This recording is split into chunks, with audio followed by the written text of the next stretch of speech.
The Ghost. There was a comparative calm in the Wormwood household for about a week after the superglue episode. The experience had clearly chastened Mr. Wormwood, and he seemed temporarily to have lost his taste for boasting and bullying. Then suddenly he struck again. Perhaps he had had a bad day at the garage and had not sold enough crummy second-hand cars.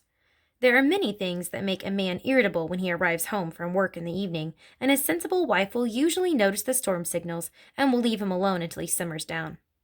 When Mr. Wormwood arrived back from the garage that evening, his face was as dark as the thundercloud, and somebody was clearly for the high jump pretty soon.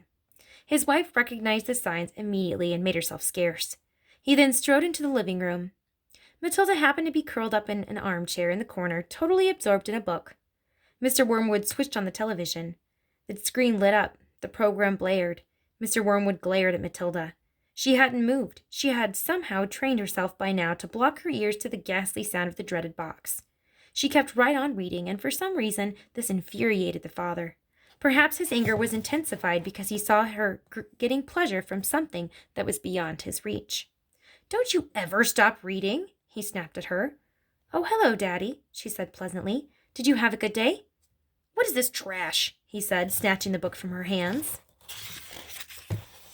"It isn't trash, Daddy. It's lovely. It's called The Red Pony. It's by John Steinbeck, an American writer.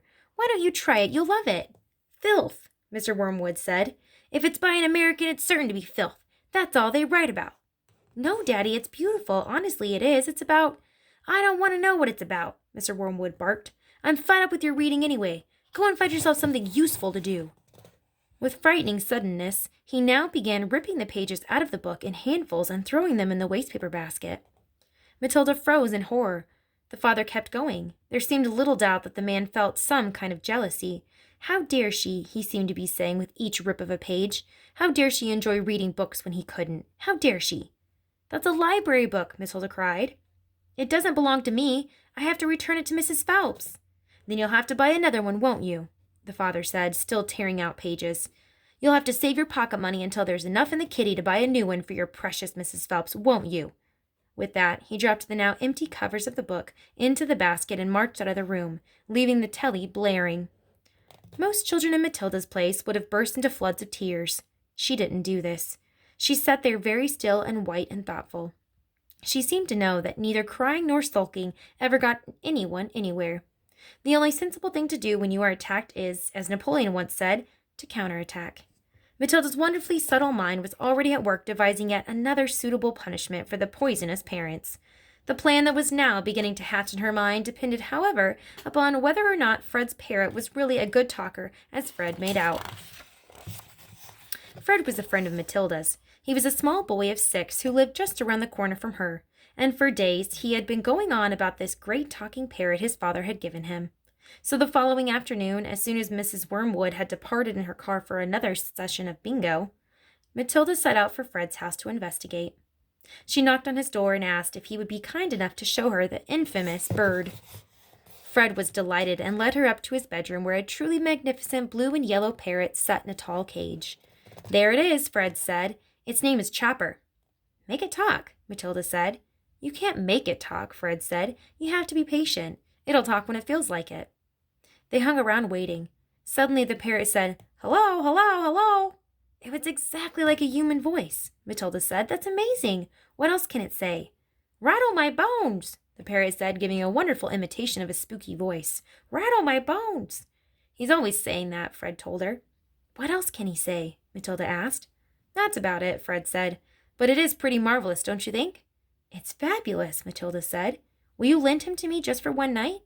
"No," Fred said. "Certainly not."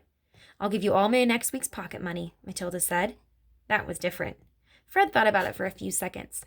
"All right, then," he said, "if you promise to return him tomorrow."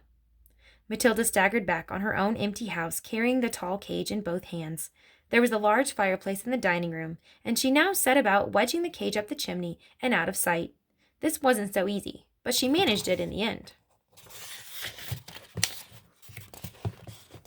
"Hello, hello, hello," the bird called down to her. "Hello, hello." "Shut up, you nut," Matilda said as she went out to wash the soot off her hands.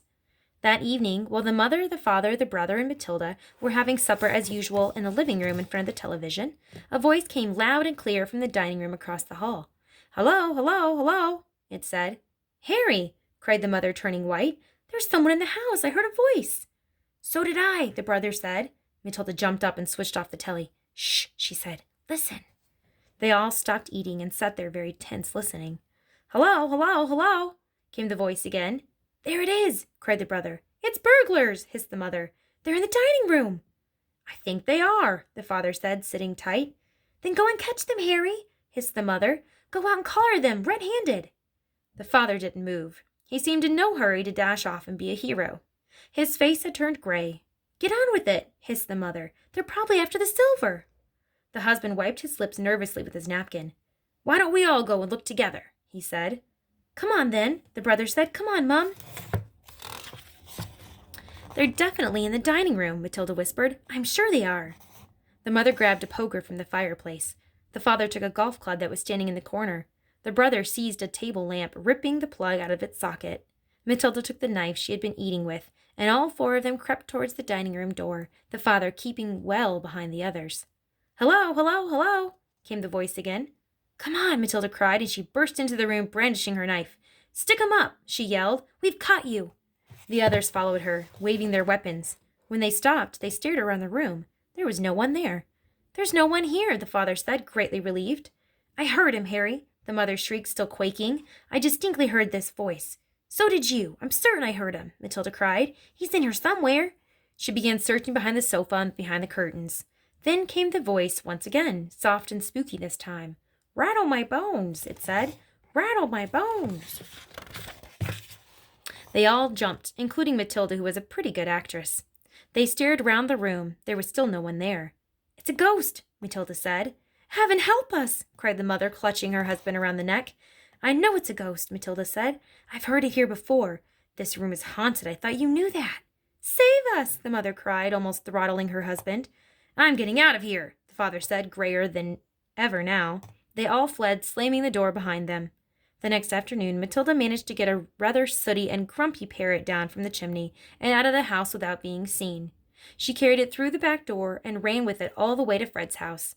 "Did it behave itself?" Fred asked her. "We had a lovely time with it," Matilda said. "My parents adored it."